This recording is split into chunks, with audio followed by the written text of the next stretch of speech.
With great mojo comes great responsibility. Mojo 50.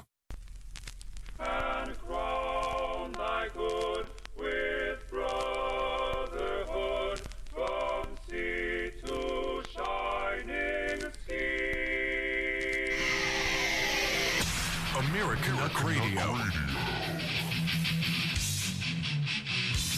News, opinion, and a little irreverence from both sides of the 49th parallel. This is Americanuck Radio with Mike Filip.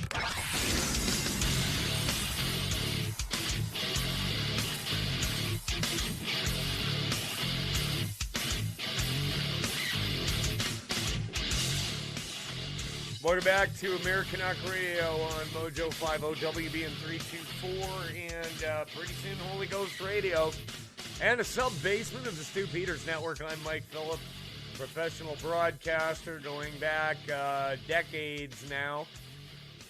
Seen a lot of changes in broadcasting. Most not great. Not even, it doesn't even matter what side of the aisle you're on. I've seen a lot of garbage. And I decided to get out of the rat race. I did. Just started doing things for the kingdom of God. Today, we are going to be having Richard Burley to talk about the ERC benefits that Trump signed into law being paid out by the U.S. Treasury to business owners in the United States. I still had a lot of questions about it myself, and I wanted to get into it a little bit deeper with Richard in the second hour. We've got Greg Meakin joining us. We're going to get into how Popular Mechanics. Greg, do you remember the magazine Popular Mechanics?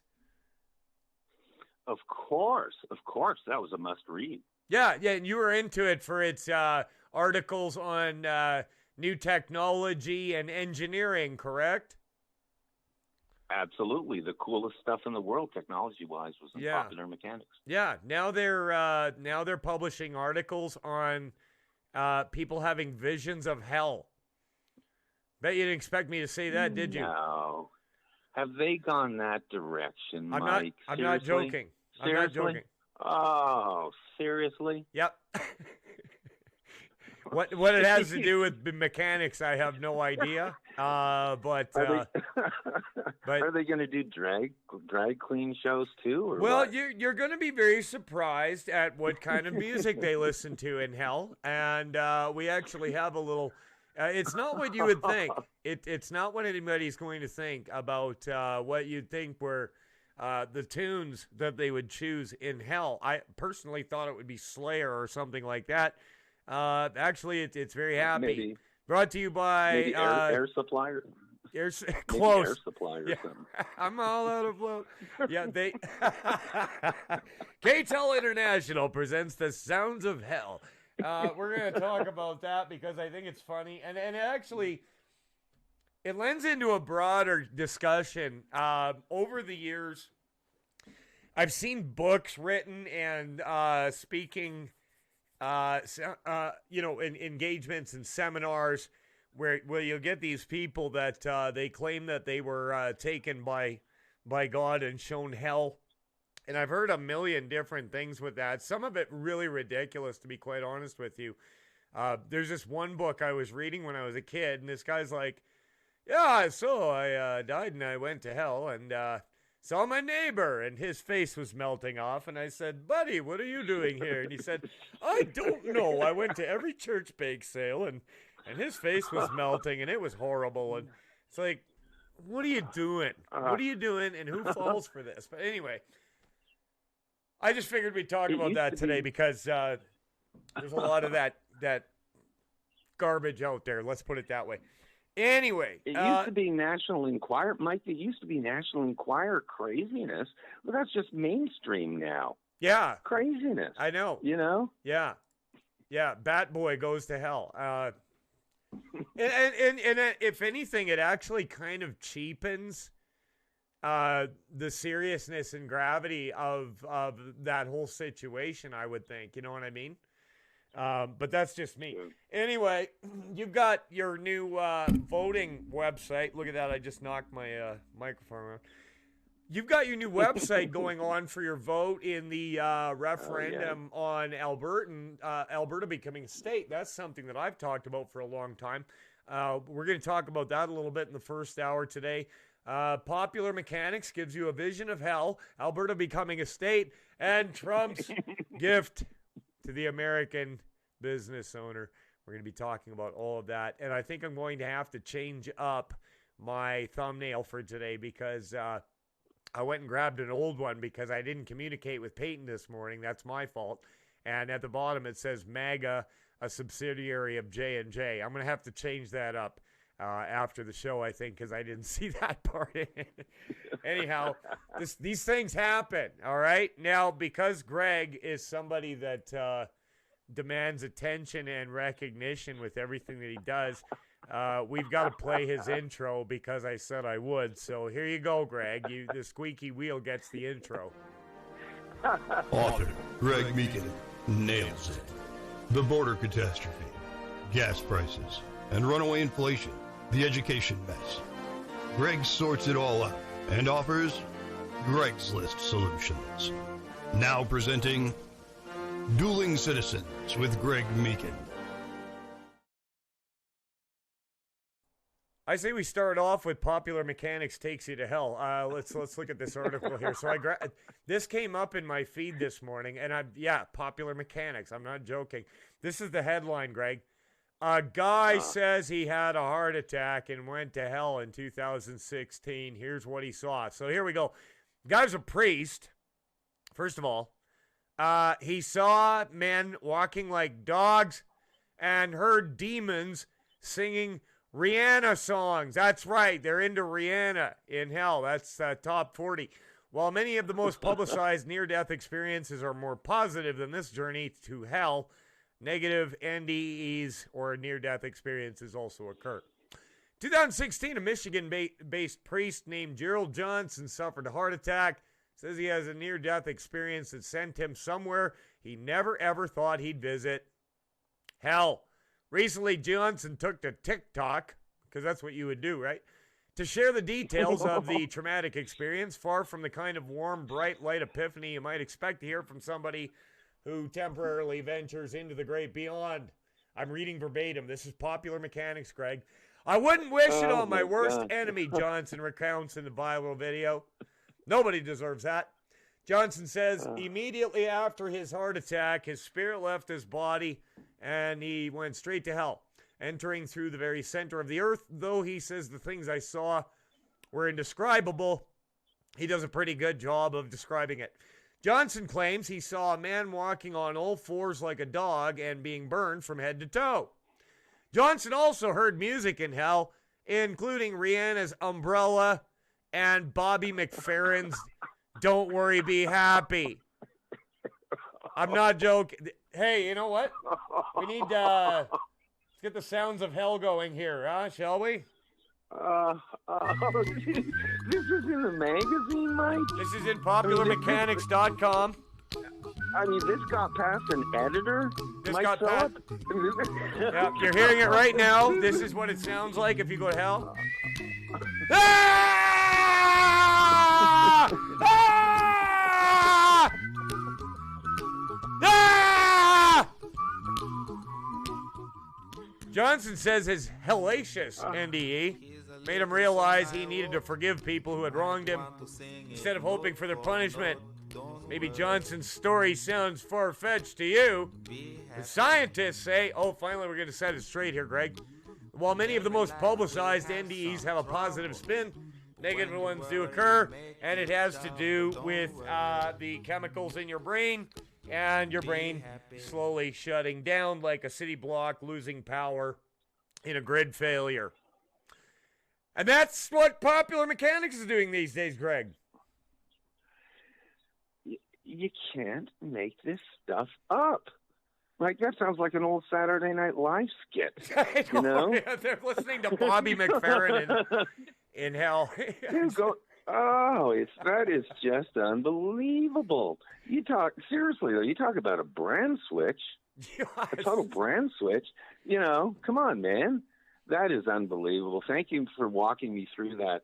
I didn't know how crazy stuff was out there. That really is These crazy, are the things man. that people need to know about. So you started up your voting website for a referendum on Alberta joining the United States. I went and voted on it. I really did. I'm not. I'm kind of separate from the government. Back in 2014, I let them know that there is no me and you anymore. We don't have nothing to do with each other. But that being said, I would like to see my countrymen get a better deal. A lot of people are saying things like, well, if we join the U.S., we'll be nuked by Russia. That's possible. But that's not a reason not to do it. Just saying. I mean, if that happens, we're all in big trouble anyway. So I am a big fan, Greg, of the idea of separation. Separation of people. The world calls for unity, right? We all need to come together. Come on, people now. Smile on your brother. Everybody get together. Learn to love one another right now. And I'd like to teach the world to sing and buy a Coke and so forth. And this whole globalism thing and the ecumenicalism movement, that's straight from the pit of hell, like Bobby McFerrin music. Right? See, Jesus said, I come to bring division, right? A man will be against those of his house. And so when everybody tries to unite everything, that is very much that Tower of Babel system that Nimrod tried, and they're trying it again. So I like the idea of a republic, and that's another thing I like about the United States is the division. Rhea just said, I thought you changed. For a little, I did, yeah. I like the division between powers. I like the division between counties. I like the division between states. And as we've talked about on the show before, I would like to see more of that division happen. You've got the movement of the state of Jefferson in California. You've got Oregon, a large chunk of it, voting on whether to break off from Oregon and join Idaho. You've got the state split movements happening in Illinois. And I say, good. Divide yourselves up like Abraham had to leave his mom and dad, right? Division, that's where it's at. Greg.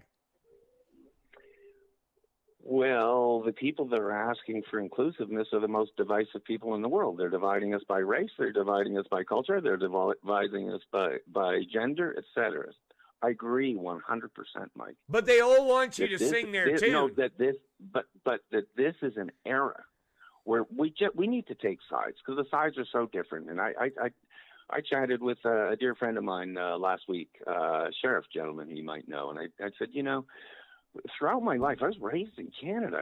And again, label or not, I was a pragmatic person in business. I like to find common ground, blah, blah, blah.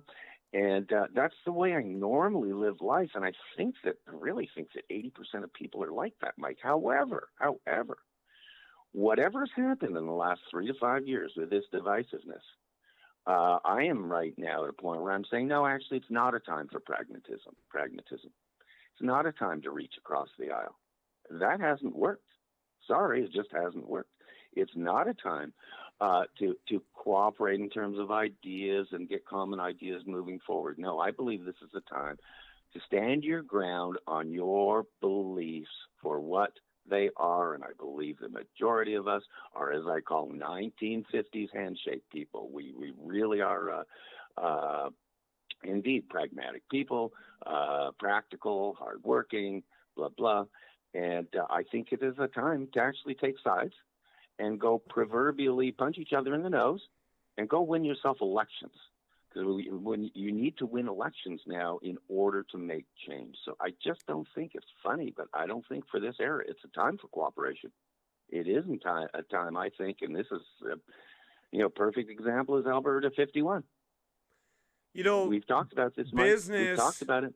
Business unites people. Commerce unites people because in business interactions, you have a commonality in that you both want to prosper. And so race, gender, all that stuff, it goes to the side when you're doing something that's going to benefit yourself and your family and your people. And I mean, look at the destruction of the Nord Stream 2 pipeline. That Russia supplying gas to Europe. It is my opinion that the U.S. Ordered the destruction of that, the Biden administration, right? But see, that commonality, that common interest between the two, they couldn't have that, right? Because it was business uniting people, not a common sexual deviancy. You know what I'm saying? Right. I'll tell you what, you're bringing up the biggest issue, really, of our millennial, and that's how do we move forward with the divisions and the challenge we all face. And they say I just come down to black and white, Mike. I come down to black and white. That's why I really, really have been instigating this just this pure vote on the Alberta side. Is what side are you on right now? Are you surrounded by people that are like-minded and want to move forward with you on your mission? If it has to be a group, if it has to be it has to be a province with the name of Alberta. Whatever it is, to move forward with an independent mind. I guess that really the founding, I know the U.S. and to a lesser extent Canada, was based on rugged individualism. Standing your ground, stating your principles, embracing your culture, and moving forward like that. So we were, like you mentioned earlier in the show, the kind of individual fragmented groups out there, they're looking for independence or whatever, and it can be from a city. I mein, there are people angry at their own urban cities now because of the violence and everything else, Mike. So I think it indeed is a time for us to just kind of gear up and fight the good fight, the fight for freedom, the fight for goodness, the fight for family, fight for safety, and work together towards that end. We have a question here in the live chat on Rumble. Old Saucy says, what about the Buffalo movement, Alberta and Saskatchewan splitting off? I only recently just heard about this, so I don't know much. So Old Saucy, I actually want to address that because probably 35 years ago, I was I was a teenager, and I was going to Buffalo meetings, Republic of Buffalo, and so what the thinking was that, if the western state provinces became a constitutional republic, like the United States, but its own entity without Washington in charge. And I get the thinking behind that because I'm not a big fan of D.C. either. But what was through the debate that's happened over the years, what I have decided, because I was in favor of the republic model myself, but the fact is Alberta would not have access to ports to get our oil out. Guys like Dave Bjorkman, who is a very intelligent guy, leans on UN treaties where you have to allow countries to get their gross domestic product to Tidewater, but I don't trust a UN treaty. I don't trust BC and Ontario and Quebec to follow that. And not only that, but if Canada is hostile toward Alberta now being part of Confederation, they would be way more hostile if we left Confederation. Let's put it that way. So then you have questions of, and I asked Art Pawlowski about this because he is now the head of the Alberta Independence Party, and he didn't have an answer. I said, so okay, if we split off into our own country, what are we going to do for money? What are we going to do for military? What are we, international recognition, things like that. He didn't have an answer. And they never do with just becoming an independent republic. Becoming a state would solve every single one of those questions. Not to mention abolishing Crown authority. And I've my mother asked me, Greg, what about Crown land? What about national parks, right? Those are good questions too. They really are, because there is Crown land in Alberta, and we'd have to We would have to fight Prince Harry and King George, I guess. But which shouldn't be too hard. We'll just offer his wife a new Gucci purse or something, make her official spokeswoman. Yeah, they are good points, Old Saucy, definitely. So we got about 7 minutes left in this first segment, Greg. How is it going with your website for this referendum vote, and how can people access it? When did you launch it? Tell us all about it, Greg. Sure. Very important. And a quick answer to Gloria here, she's bringing up a really good point, is there are 1,000 issues that need to be wrestled out when it comes to Alberta becoming the 51st state. The structure is in place for it to happen, and I envision a 1 to maybe 2 year period of time where everyone's fighting and screaming about everything. However, how you come out of that 1 or 2 year squabbling is Alberta's the 51st state. You are now able to keep your resources and enjoy all the benefits we've talked about in the previous shows. So either way, I believe that will work itself out. The biggest question, and I say this to Gloria, I say this to you, Mike, and everybody else in your audience, is I have the reason why I launched this referendum in this Alberta website. By the way, it's Alberta51vote.com. Imagine that. Alberta51vote.com. People can go on the site, they can vote if they're eligible, or they can submit a contact email if they're just interested in the movement, what have you. Very, very simple, and it gives you a little bit of background about the group we formed down here in Arizona that's put together this vote. But either way, the biggest question I had, and I've had it since literally episode 1 that I worked with you. By the way, I think this is number 26 today, Mike. But from the very beginning, I've asked one single question, is what percentage of Alberta registered voters would vote yes to Alberta becoming the 51st state? That is hopefully with proper education on the subject, but what is that percentage, period? I simply have not been able to get a definitive answer, a quantitative, verifiable answer on that, because I believe personally it's well over 50%, but that's another conversation. Either way, the entire process as far as Alberta becoming the 51st state is finding out the actual Alberta citizens' answers on this. And that's what this site was all about. It's Alberta51vote.com. We've talked about this for probably 6 months now. The referendum day is going to be June 30th this summer, when we're going to tabulate the results. And indeed, if it is clear that over 50% of Alberta folks vote yes, this information will be taken to the United States Senate. And hopefully following will be an invitation from the Senate for Alberta to rejoin the Union. Are you presenting this to Senator Ted Cruz? He was actually born in Alberta. He's a Calgary guy. I actually have shaken hands with him. He loved my Alberta 51 hat. I won't speak for him right now. I won't. But I would hope, I would indeed hope that Senator Cruz is going to be the one leading the charge. But the first question Senator Cruz is going to ask, as will any American, is, okay, but what do the people of Alberta say? What percentage? They're going to ask that first. And so far, I don't have an answer for that. So that's what this process is all about, because if it's under 50%, and if it looks like it might be lukewarm or apathetic, the United States is not going to be interested, Mike. So there you go. That's the plan, and I encourage everybody, including if folks have, since we first announced this a couple weeks ago, Mike, it's been nice. There have been hundreds of people that have emailed, and they are, quote, registered in that they have emailed me, but very, very important that folks go through the website. Even if they've contacted me, I'll be sending out a reminder to folks, but Alberta51vote.com.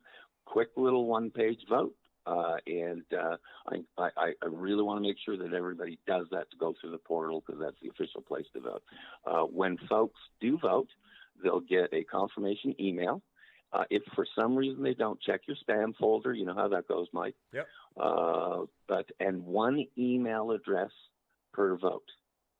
So there's no household votes, whatever. It's got to be one individual vote at a time with each email address. So I have 3 email addresses, so I can vote 3 times. No, that would be a Democrat Party election, Mike. You can vote plenty of times. Oh, we don't cheat. Okay.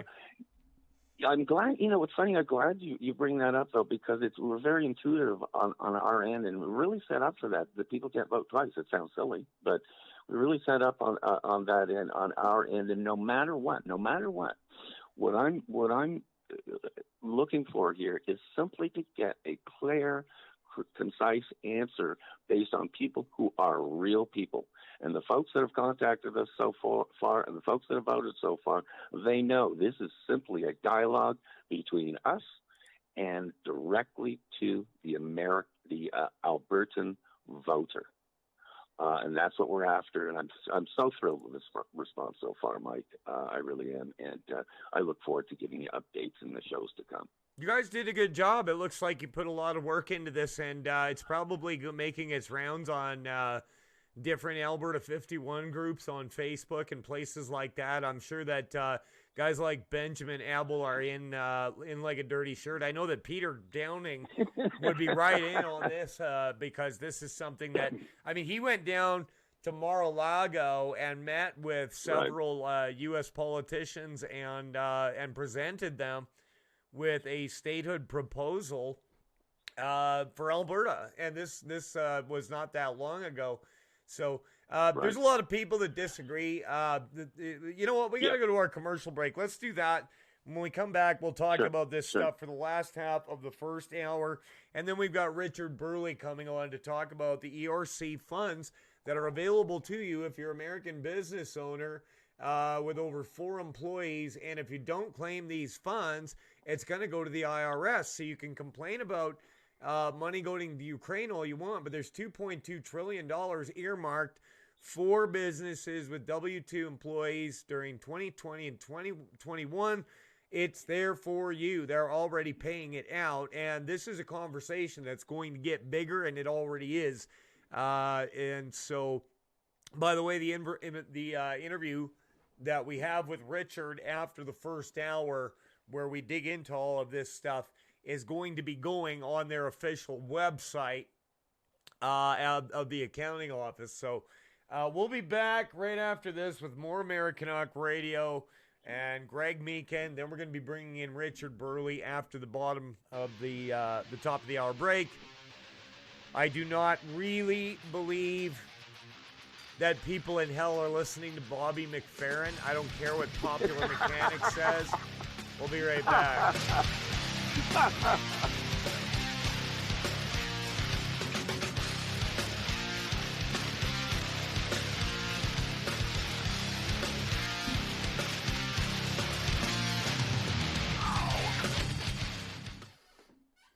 You want to wake up refreshed, like you slept on a cloud? Get yourself the very best in bedding supplies today. You deserve it. Go to MyPillow.com. And don't forget our very special promo code, Mojo50, for incredible savings. At Meakin Designs, we're more than just a laser engraving and specialty design company. Much more. I'm Ron Phillips, co-owner of Meakin Designs, and if you can dream it, we can probably make it. We can custom laser cut and engrave on nearly all material. Great for one-of-a-kind gifts, home decor, business and specialty items, or personalized and logo designs created just for you or your company. Allow us to become your go-to gift and specialty project partner. Meakin Designs can help make your ideas a reality. We're ready to help you design and create that special gift for any occasion or engrave your personal or business logo on just about any product. View our designs at RoMikaDesigns.com or simply email us with your ideas. We specialize in custom design and would be honored to have the opportunity to discuss it with you. Call us at 817-400-4040, email info@RoMikaDesigns.com, or visit us on the web at RoMikaDesigns.com. 5 major food distributors have suffered explosions at food processing and storage facilities in the last few months. 20 more facilities have been destroyed by fires over the last 4 months. War in Ukraine drags on and holds the looming threat of nuclear escalation. U.S. inflation is officially reported above 8%.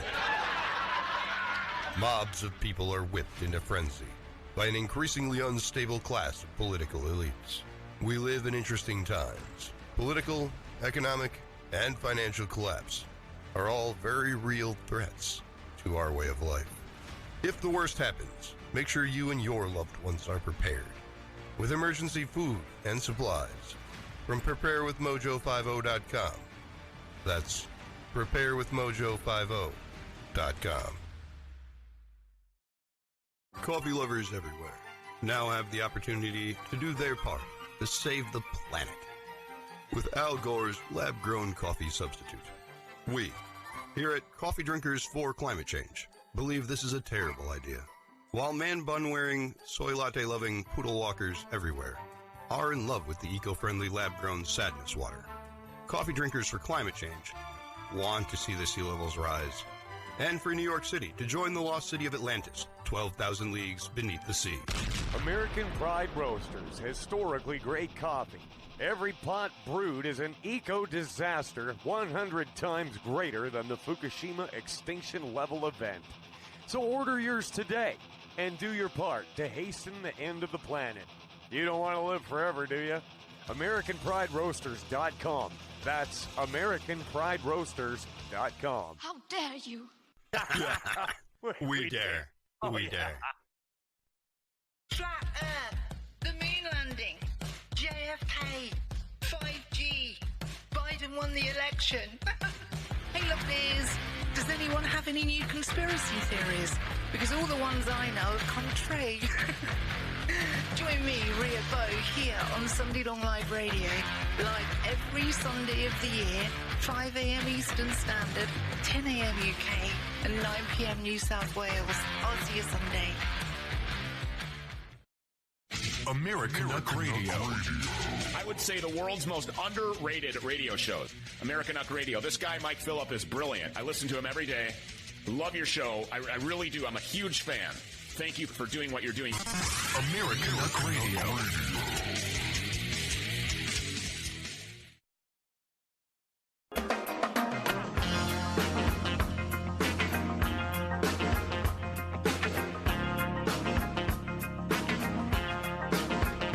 American Radio.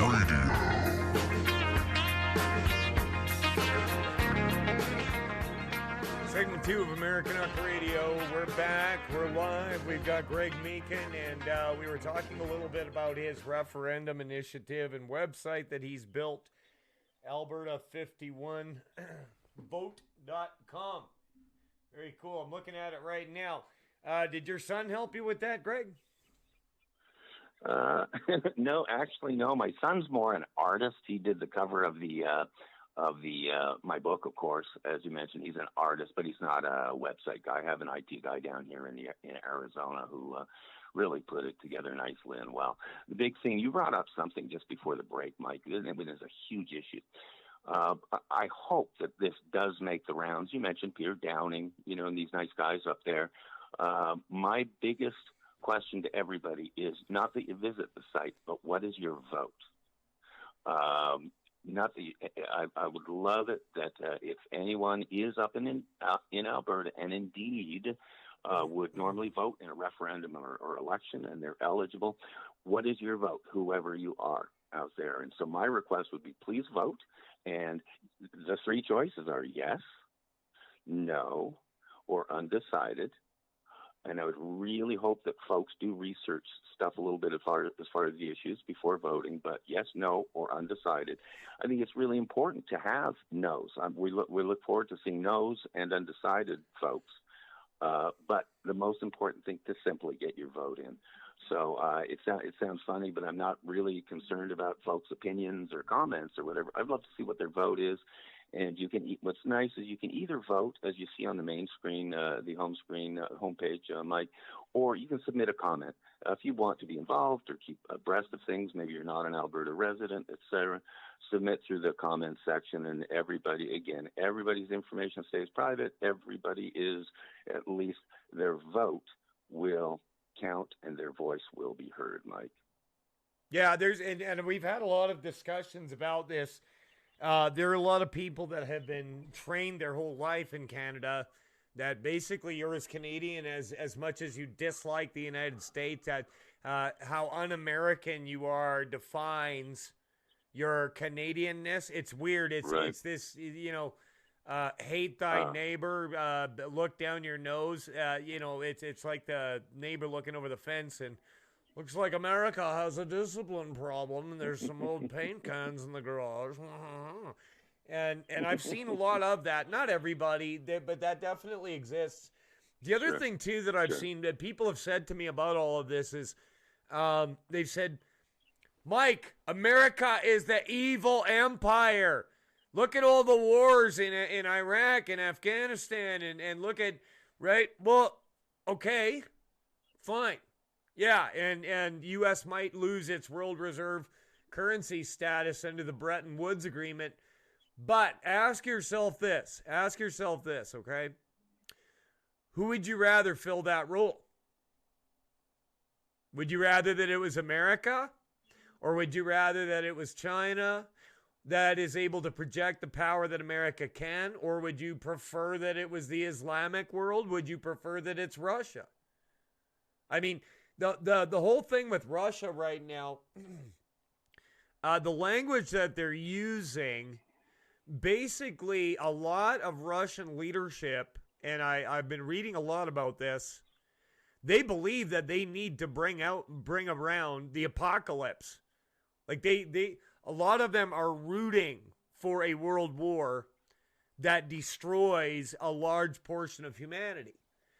And so that's kind of crazy if you think about it. I mean, people look for a good guy and a bad guy, but honestly, if somebody is going to be in a preeminent position in the world as a nation, I personally think that with all of America's warts and whatever you say about it, I'm aware of all that. I would still rather that it was America. Greg, your thoughts? You're nailing it on the head here, Mike.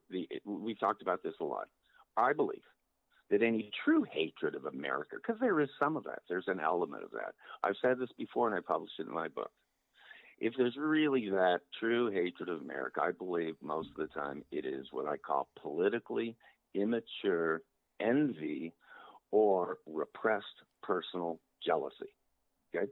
Yeah. Because only when you've lived down here do you realize how nice it is to live under the Constitution, how nice it is to have a great military. Because, by the way, Mike, hello, the United States is protecting its stateside. And can you imagine Alberta? Obviously, Alberta 51 is the only answer because Alberta will immediately have access to all American resources, including military protection, including a First Amendment, a Second Amendment.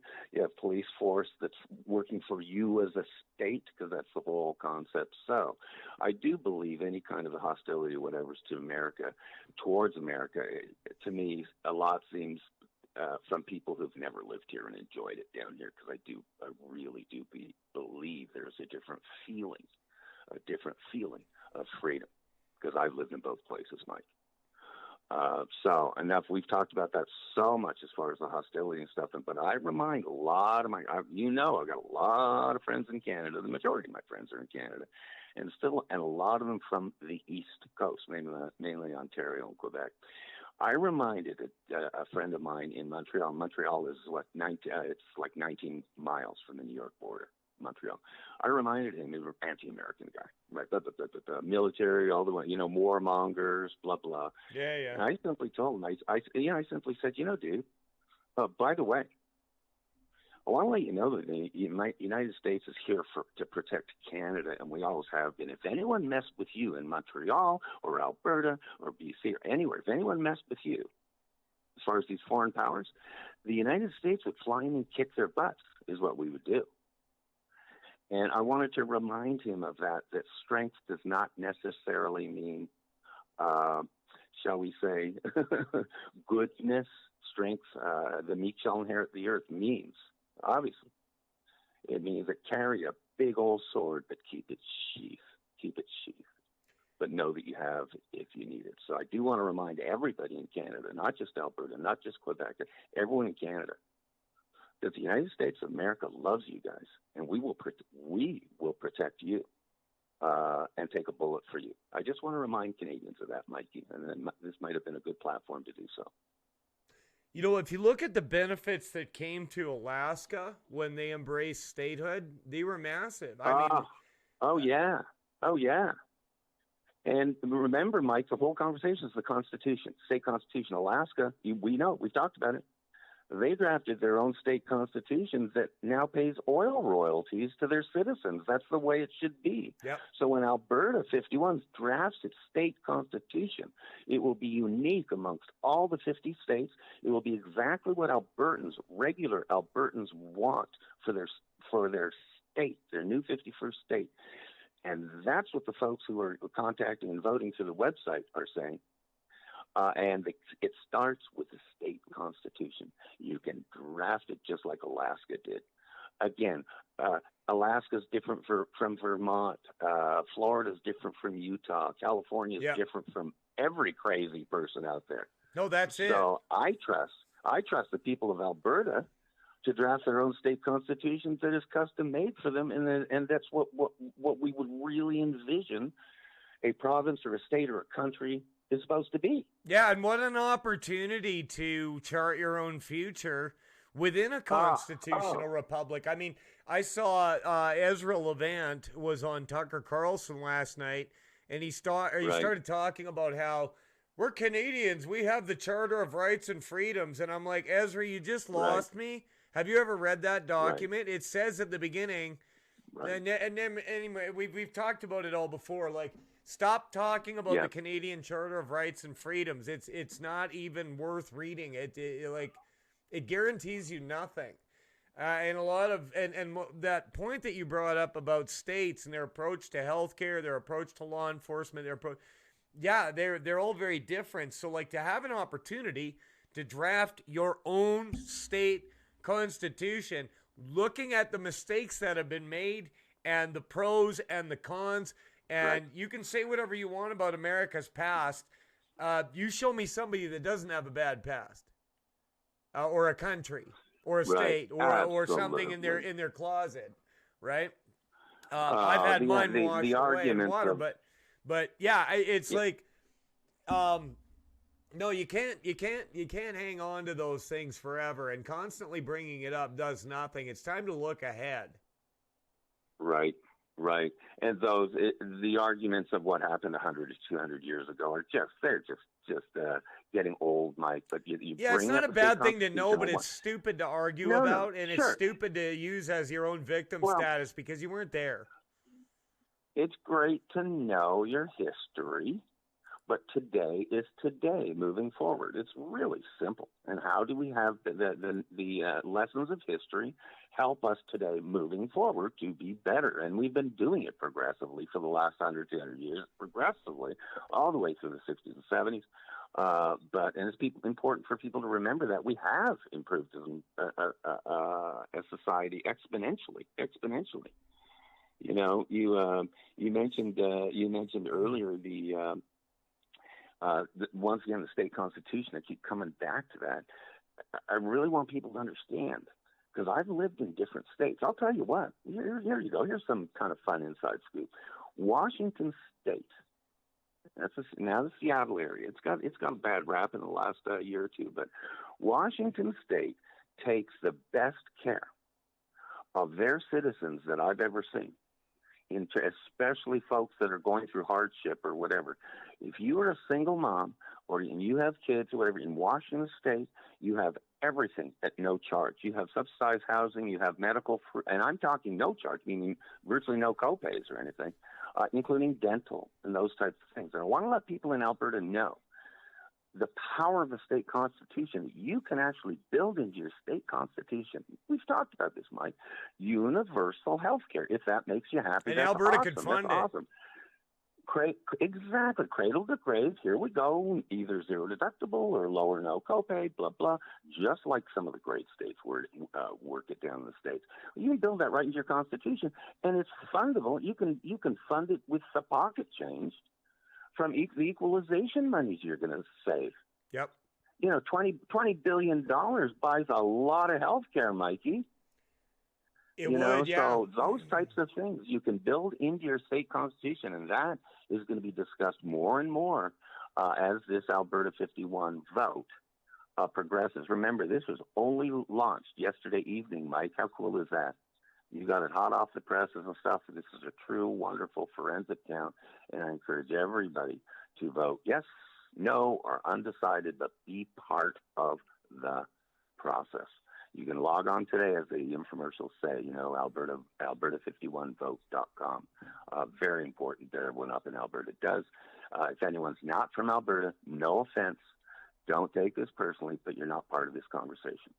This conversation is directly with the Alberta registered and eligible voters that are ready and willing to vote in an election or referendum. I was just reading that the Alberta government, in their budget that they put forth just the other day, has earmarked taxpayer funds to give in aid to Ukraine, and there's a lot of Ukrainians in Alberta. I'm married to one, but anyway. Are we going to put into our provincial budget every single year to send money to every war zone and charity case on the planet? See, that's another example of something that we could put into a state constitution. That and here's how I look at charity. I think that if an individual or a business wants to make a charitable donation, that's up to them, but their money shouldn't be forcefully taken away and used for what we call charity. The other thing I've noticed about Ukraine, Greg, isn't it funny? You don't hear about pallets of bottled water and storable food going there. Just money and weapons. Hey, it's right. Isn't that something? Oh, did I lose you? Yeah, you did. I just came back up here. Okay. What were you going to say? Okay. Welcome to Arizona City, Arizona internet connection, Mike. We're on the phone. Can you hear me? Yeah.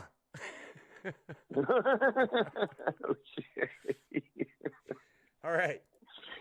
Ukraine, you know that the tab is 110 billion and counting. Do you realize that, Mike? Yeah, they just authorized an extra $10.2 billion, $10 billion. Yeah. Give it to Ukraine.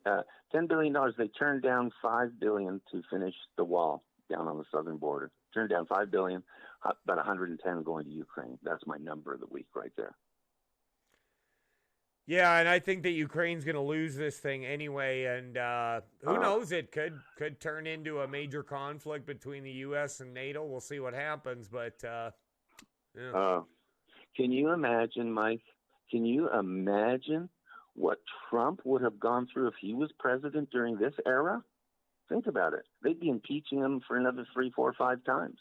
Well, he just phoned Ukraine, and they tried to impeach him for phoning them. Yeah, exactly. Exactly. Yeah. If you really want to say it, Trump got impeached to cover up what's going on.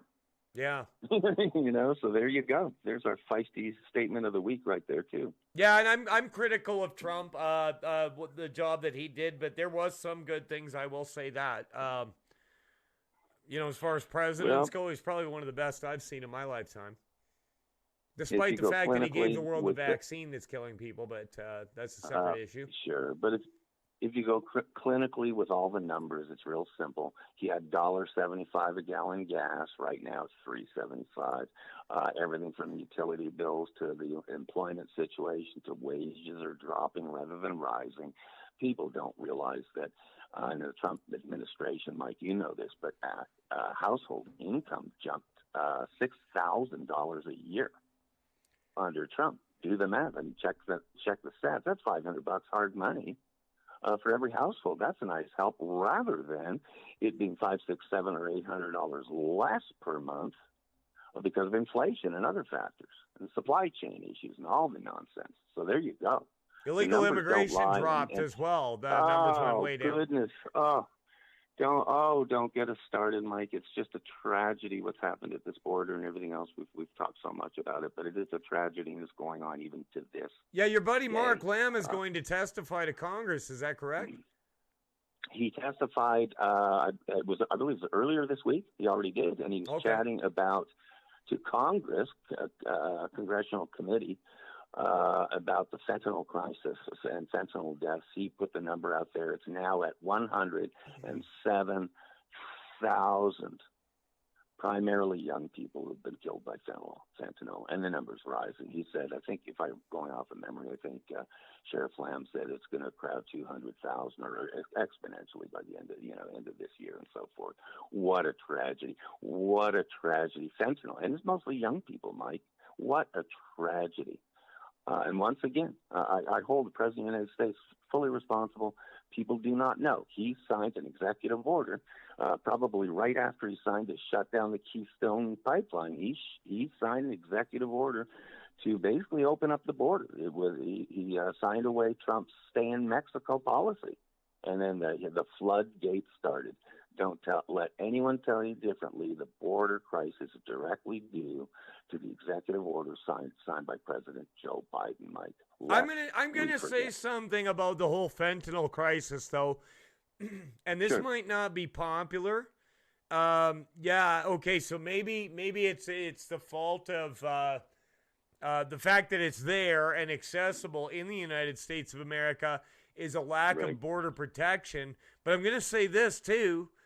Everybody that went and got some from a street dealer and took it, it's not like Joe Biden put a gun to their head and made them take fentanyl and overdose. Right, absolutely.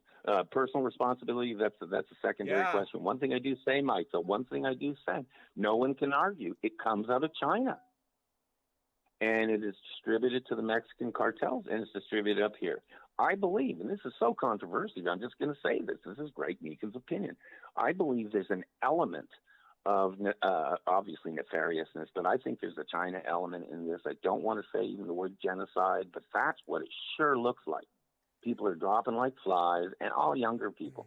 I indeed see people dropping like flies. We see it every day on Facebook. It looks like an obituary now, Facebook. Oh, yeah, we hear about it in Alberta all the time. Fentanyl or the vax. Fentanyl or the vax. It's just, again, elephant in the room. Just saying it. So I'm very concerned that this stuff, not only the vax side effects, but things like fentanyl, that there's a much deeper, more nefarious reason. And I'm not that, you know me, I'm not a conspiracy guy, whatever, but I just don't trust anyone on this stuff anymore, Mikey. I just don't trust anyone, including our own government.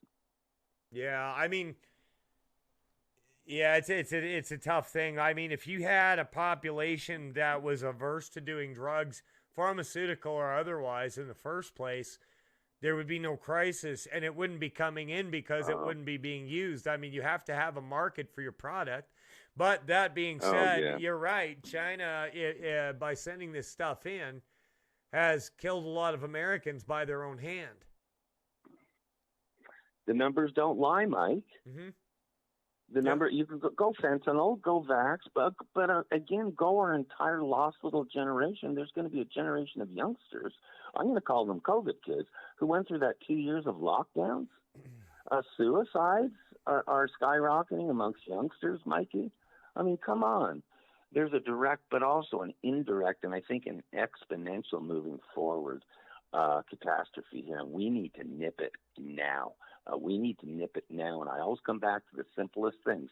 Vote Alberta 51, but also if you're in the United States, you make sure you vote in 2024 because that might be the last stand in terms of a lot of this insanity that's going on. I can't even get started on this border stuff, and then we talk the Afghanistan pullout, and then I talked to a guy. Here you go, Mike.